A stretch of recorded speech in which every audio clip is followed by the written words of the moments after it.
Você escreveu perguntando se Mateus capítulo 24, Marcos capítulo 13 e Lucas capítulo 21 já teriam acontecido. Alguns cristãos acreditam que esses capítulos seriam proféticos apenas até a destruição de Jerusalém que ocorreu no ano 70. O apóstolo Paulo exortou Timóteo, em 2 Timóteo 2,15, a dividir corretamente a palavra da verdade. Como seria dividir corretamente ou manejar corretamente, conforme diz em outras traduções? Essas passagens, de Mateus 24, de Marcos 13, de Lucas 21. Como seria dividir corretamente? Vamos ver. Lucas 21 até o versículo 24 é apenas a primeira parte da descrição de Mateus 24. Só que Lucas dá mais detalhes. Em alguns aspectos, o cerco de Jerusalém, no ano 70, é semelhante em alguns aspectos ao cerco que irá acontecer no futuro. É semelhante em alguns aspectos ao cerco que irá acontecer no futuro. É semelhante em alguns aspectos ao cerco que irá acontecer no futuro.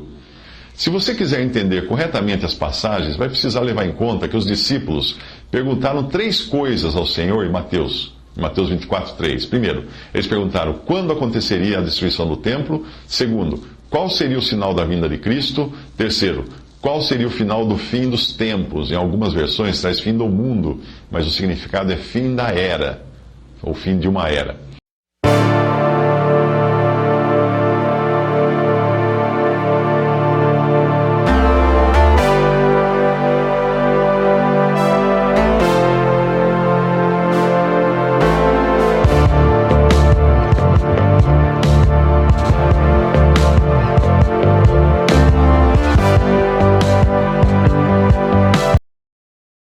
Mas existem coisas que são impossíveis de você conciliar com a história que já aconteceu. Por exemplo, Mateus 24, 21. Porque haverá então uma tribulação tão grande como nunca houve desde o princípio do mundo até agora, nem jamais haverá.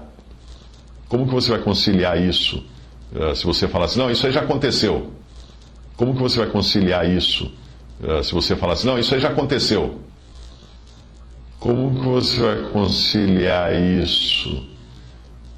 Se você falar assim, não, isso aí já aconteceu. Marcos 13, 19.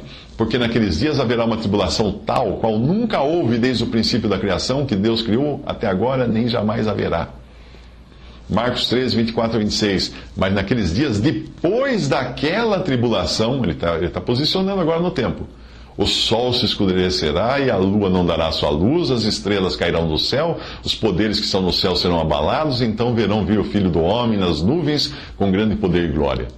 E Lucas 21, 25 a 18 diz, e haverá sinais no sol, na lua, nas estrelas, e sobre a terra haverá angústia das nações, em perplexidade pelo bramido do mar das ondas. Os homens desfalecerão de terror e pela expectação das coisas que sobrevirão ao mundo, porquanto os poderes do céu serão abalados. Então verão vir o Filho do Homem em uma nuvem, com poder e grande glória. Ora, quando essas coisas começarem a acontecer, exultai e levantai as vossas cabeças, porque a vossa redenção se aproxima.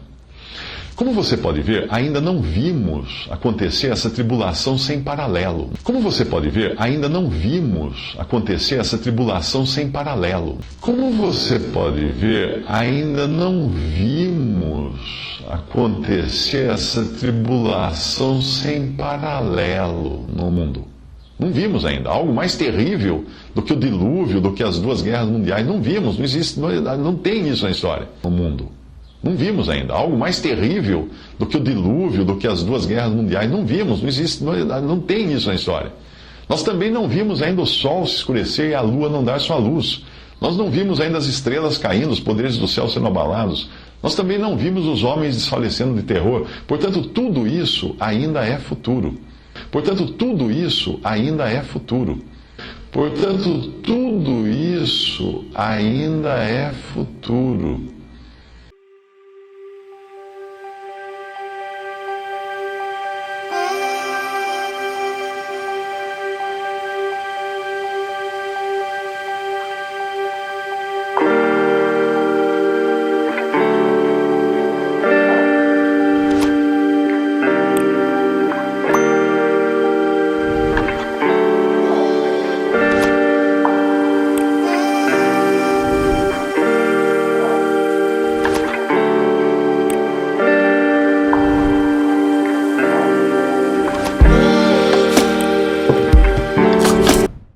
preciso saber dividir bem a palavra da verdade. Procura apresentar-te a Deus aprovado como obreiro que não tem de que se envergonhar, que maneja bem a palavra da verdade. Como diz 2 Timóteo 2, versículo 15.